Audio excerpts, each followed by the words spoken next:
What happens when the great battle comes and the Antichrist is destroyed? This is the Revelation series, and today we're going to be talking about the point where it finally gets to in the book of Revelation, where the enemy loses and he is thrown into the lake of fire. We know that this has been a long battle. It's been a long time that Satan has been allowed to have rule over this earth, but it's going to come to an end. And it's really wrapping up here in the book of Revelation. So I hope that you've enjoyed this series thus far. We're almost done. And today, again, we're going to be talking about the beast being defeated and the Antichrist being defeated. You ready to hear how it goes down? I'm in Revelation chapter 19. We're going to be reading verses 17 through 21. And I saw an angel standing in the sun, who cried in a loud voice to all the birds flying in midair, "Come, gather together for the great supper of God, so that you may eat the flesh of the kings, generals, and the mighty, of horses and their riders, and the flesh of all people, free and slave, great and small." Then I saw the beast and the kings of the earth, and their armies gathered together to wage war against the rider on the horse and his army. But the beast was captured, and with it the false prophet, who had performed the signs on its behalf. With these signs he had deluded those who had received the mark of the beast and worshipped its image. The two of them were thrown alive into the fiery lake of burning sulfur.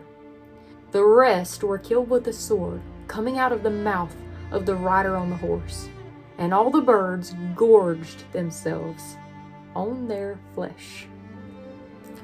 Whew. People that say the Bible ain't exciting hasn't read that.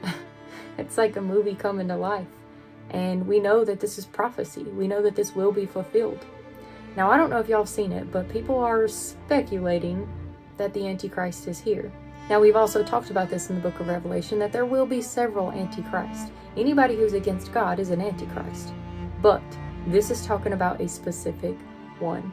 As people are trying to predict, it seems like one has come that is different than some of the others who claim to be Jesus and some of the others who lead people astray. This man has a pretty big following. I don't know if you've heard about him yet. I can't remember how he says his name or who he thinks he is. But people are speculating that he's the false prophet.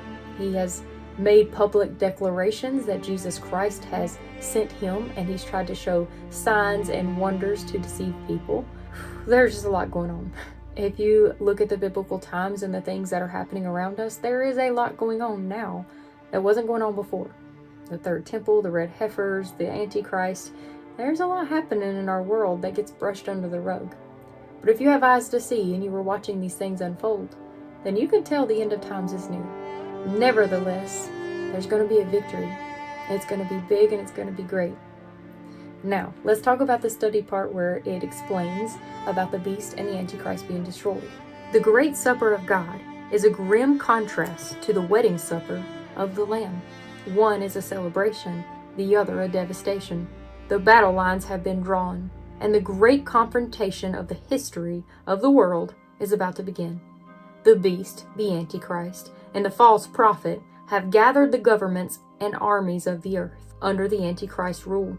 The enemy armies believe that they have come of their own violation, but in reality, God has summoned them to battle in order to defeat them.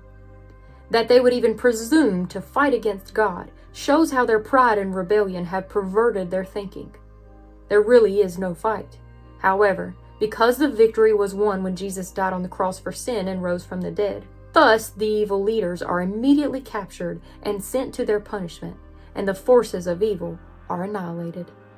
The fiery lake of burning sulfur is the final destination of the wicked. This lake is different from the abyss, the bottomless pit. The Antichrist and the false prophet are thrown into the fiery lake. Then their leader, Satan himself, will be thrown into that lake too. And finally, death and Hades. Afterward, everyone whose name is not recorded in the book of life will be thrown into the lake of fire. Now, as I said, people are speculating. There's a lot going on in our world. There's some things pointing to the end of times. I know that people won't know the day, time, or hour, that only God knows that. But We do have signs, and we do have things to look for. And this book of Revelation, well, it seems like it's coming true. We know that it will eventually. These prophecies unfold, but watching it unfold around you can be a little frightening at times. But just know that if you are in Jesus Christ, you have nothing to fear. That all of this is going to take place from the book of Revelation, that it's not going to affect you if you are in Christ. Nobody can snatch you or pluck you from God's hand. If you have your eternity secured, nobody can mess with you. Maybe physically, but not spiritually. I know there's going to be a lot of discussion in the comments, and I love it. I love a healthy debate, a healthy discussion. A lot of people are very opinionated on especially things like the mark of the beast and the Antichrist. These are things people really love to speculate, really love to tell their opinions on. And it's not a bad thing. We're all going to read the book of Revelation and have a different revelation from it. I do believe that's why it's called that. The book of Revelation is for you to interpret, for you to take in, and to see the prophecy that's going to unfold. And so there's a lot of controversy with it. Some people take it literal, some people take it figuratively, but nevertheless, it's important to read and to take in, and to let God guide you to the truths of it. I hope you liked this lesson today. I hope that it excites you in a way to know that evil will be defeated. And God says so. And nothing can stand up to the power of God and win. I will see you next week on another episode of the Revelation series.